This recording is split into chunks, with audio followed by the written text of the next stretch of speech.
Welcome students in our YouTube channel learn imperfect. मैं सुमन सिंगला आज आपको इकोनॉमिक्स के कंसेप्ट की वीडियो लेकर आई हूँ।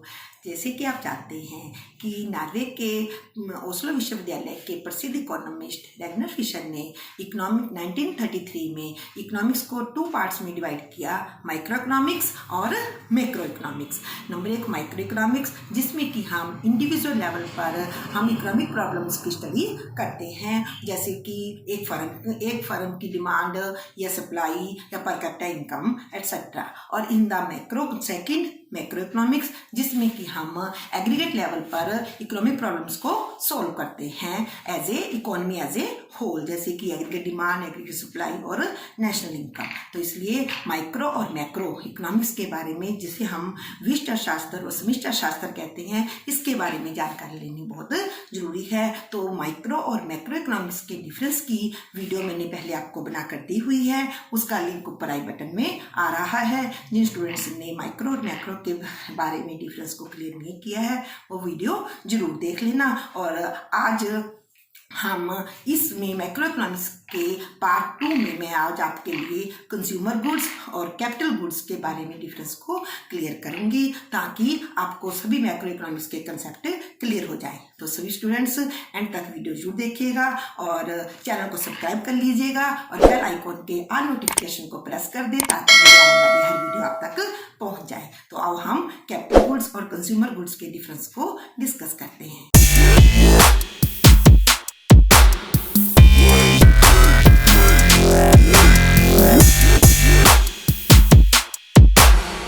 आज हम कैपिटल गुड्स और कंज्यूमर गुड्स के डिफरेंस को देखेंगे, ताकि हमें मैक्रो इकोनॉमिक्स को समझने में कोई मुश्किल ना लगे। इसलिए कंज्यूमर गुड्स कौन सी वस्तुएं होती हैं? उपभोक्ता वस्तुएं। उपभोक्ता वस्तुएं वह वस्तुएं होती हैं जिनको कोई भी उपभोक्ता, कोई भी व्यक्ति अपनी जरूरत को पूरा करने के लिए, सेटिस्फेक्शन लेने के लिए उसको यूज करता है, उनको हम कंज्यूमर गुड्स, उपभोक्ता वस्तुएं कहते हैं। इसलिए these goods, consumer goods, are directly used for the satisfaction of human wants।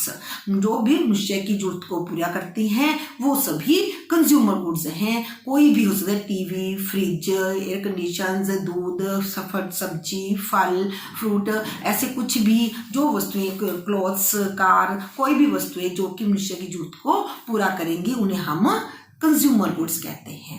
ऐसे ही capital goods are those goods which are used as fixed assets for the producers.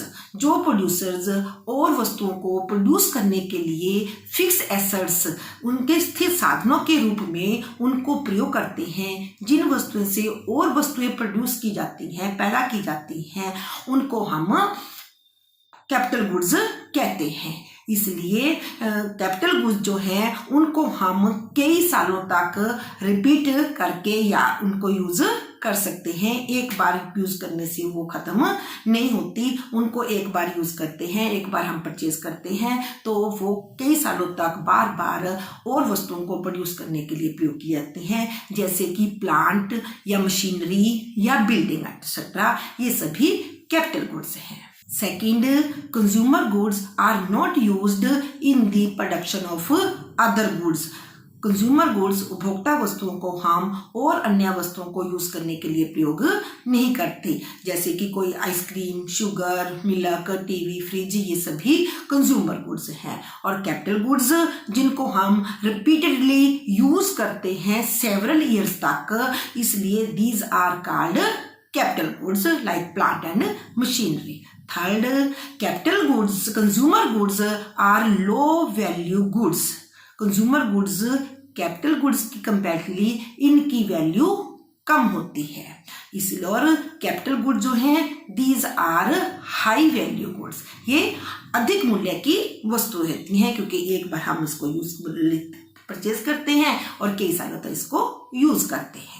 Number 4 और इम्पोर्टेंट पॉइंट कैपिटल गुड्स और consumer goods के बीच के difference को clear करने के लिए ये बहुत ज़रूरी है, ताकि हम मैक्रो इकोनॉमिक्स को अच्छी से समझ सकें कि कई बार कैपिटल गुड्स और कंज्यूमर गुड्स के बीच में डिफरेंस नहीं होता।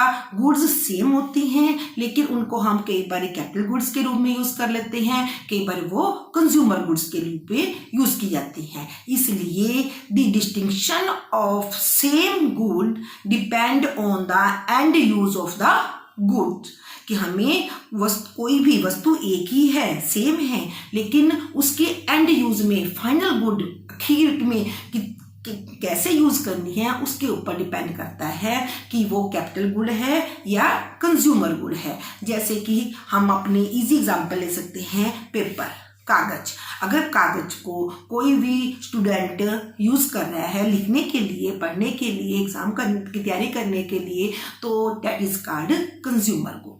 और that paper is used when it is used for the producer, for the seller, तो ताकि वो उस पेपर से रजिस्टर बनाकर उसको रीसेल कर सके, उससे इनकम अर्न कर सके, तो वही पेपर हमारे कैपिटल गुड, जिसको हम प्रोड्यूसर गुड्स भी कहते हैं, वो प्रोड्यूसर गुड और कैपिटल गुड के रूप में काम करती है। ऐसे हम कोई भी वस्तु ले सकते हैं, सभी वस्तुएं ऐसी होती हैं, एंड यूज पे डिपेंड करता है कि क्या काम करती हैं। जैसे कि मिल्क, दूध, अगर हम अपनी चाय बनाने के लिए, दूध पीने के लिए घर में यूज करते हैं, जिससे हमारी जरूरत को पूरा किया जाता है, तो that is called consumer good, उपभोक्ता वस्तुएं। और वही दूध अगर कोई बेकरी वाला बिस्किट बनाने के लिए यूज करता है, ब्रेड बनाने के लिए यूज करता है, किसी और रिप्रोडक्शन में यूज किया जाता है, तो that is called producer goods, which is also known as capital good. ऐसे हम कोई भी वस्तुएं ले सकते हैं, कार हो गई, मशीन्स हो गई, सभी वस्तुएं जो हैं हमें यूज करने पे डिपेंड करती हैं कि हम उनको किस तरह से यूज कर रहे हैं। और अर्न करने के लिए यूज कर रहे हैं तो वो प्रोड्यूसर गुड्स हैं, और अगर वही वस्तुएं हम अपनी जरूरत को पूरा करने के लिए यूज करते हैं तो वो कंज्यूमर गुड्स हैं। लास्ट और बहुत इंपॉर्टेंट पॉइंट कि all capital goods can B producer goods. सभी कैपिटल गुड्स जो हैं वो प्रोड्यूसर गुड्स होते हैं। कैपिटल गुड्स पूंजीगत वस्तुएं, प्रोड्यूसर गुड्स वो भी उत्पादक वस्तुएं। इसलिए all capital goods are producer goods, like machinery, plant और मशीनरी, ये कैपिटल गुड हैं और इनको हम प्रोड्यूसर गुड्स भी कह सकते हैं, क्योंकि और वस्तुओं को बनाने में इनका यूज किया जाता है। But all producer goods are not be capital goods. सभी प्रोड्यूसर वस्तुएं कैपिटल गुड्स नहीं होती। लाइक रॉ मटेरियल, या हम कह सकते हैं कोई भी वुड, लकड़ी को हम फर्नीचर बनाने के लिए यूज किया, तो एक बार यूज किया वो खत्म होगी, वो हमारी प्रोड्यूसर गुड बनेगी, तो ये इसलिए वो कैपिटल गुड नहीं कही जाएगी। इसलिए all producer goods are not capital goods. और एक बात और याद रखने वाली है कि capital goods can be consumer goods. Capital goods जो हैं प्रोड्यूसर गुड्स भी हो सकती हैं, और कैपिटल गुड्स जो हैं वो कंज्यूमर गुड्स भी हो सकती हैं। जैसे कि मैंने अभी ऊपर बताया आपको, एंड यूज पे डिपेंड करता है। जैसे कि हमारी सिलाई मशीन, अगर हम सिलाई मशीन को घर में अपने कपड़े सीने के लिए यूज करते हैं, that is called consumer good. और यही सिलाई मशीन अगर कोई टेलर यूज करता है तो उसके लिए यही सिलाई मशीन जो है वो कैपिटल गुड के रूप में काम करेगी। इसलिए all capital goods can be, some capital goods can be consumer goods, और capital goods can also be producer good, but all producer goods are not capital goods. इसलिए कंज्यूमर गुड्स और capital goods के बीच के difference को हम अच्छे से क्लियर कर लिया। तो अगर किसी बच्चे को फिर भी कोई डाउट है, कुछ पॉइंट्स नहीं समझ आया, तो आप मुझे कमेंट सेक्शन में लिखकर बता सकते हैं, तो मैं आपको उसके ऊपर अगर कोई बताने वाली बात होगी तो वही जवाब दे देंगे, उसकी रिप्लाई हो जाएगा, नहीं तो मैं उस आपके क्वेश्चन पे नेक्स्ट वीडियो भी बनाकर आपको दे सकती हूँ, ताकि आपको अच्छे से कंसेप्ट्स क्लियर हो जाए। तो आपको वीडियो अच्छी लगी तो इसको लाइक कीजिएगा, शेयर कीजिएगा और चैनल को सब्सक्राइब करना मत भूलिएगा। Thank you so much. Have a nice day.